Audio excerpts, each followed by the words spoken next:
Stoicism itu salah satu ilmu pikiran kan, ilmu filsafat.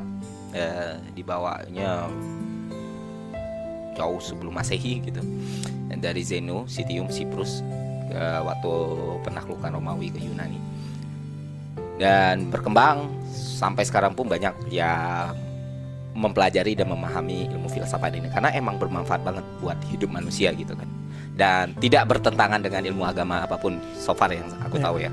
Karena Stoicism itu pun muncul bahkan sebelum orang-orang bukan sebelum orang-orang ya, bahkan muncul sebelum beberapa agama yang sekarang banyak dianut masyarakat gitu. Termasuk Islam itu Termasuk sendiri, Islam. ya? Karena sebelum Masehi dia muncul. Iya. Nah,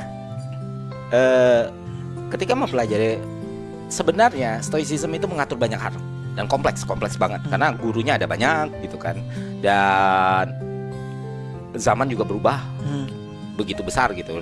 Zaman juga sangat-sangat dinamis dan sudah ribuan tahun lamanya gitu.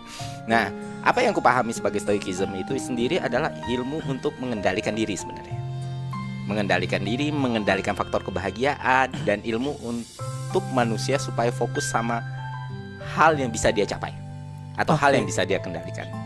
Dan Stoicism itu juga bicara soal penerimaan diri, bicara soal keberanian, bicara soal menghadapi segala kemungkinan dan posibilitas yang terjadi dalam hidup kita.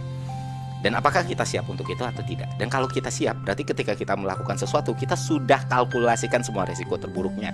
Dan bila itu terjadi, korelasi titik temu antara Stoicism dan agama itu sendiri, pertama untuk mempelajari filsafat kan. Filsafat itu mother of knowledge ya gitu ya. Iya. Kita kalau ngomong filsafat, kita ngomong semua keilmuan gitu.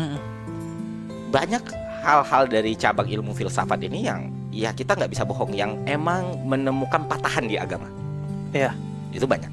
Nah, di Stoicism induknya, kerangka pikirnya itu justru selaras dengan apa yang selama ini dari kecil aku pelajari di agama. Aku pelajarin dari Al-Quran, aku pelajarin dari hadis, aku pelajarin dari hikayat-hikayat dan cerita gitu. Waktu madrasah kan diajarin sejarah kebudayaan Islam, SKI, diajarin fikih, akidah, akhlak kayak gitu-gitu. Oh, masih korelatif ya, masih bersambung ya, masih nyambung ya.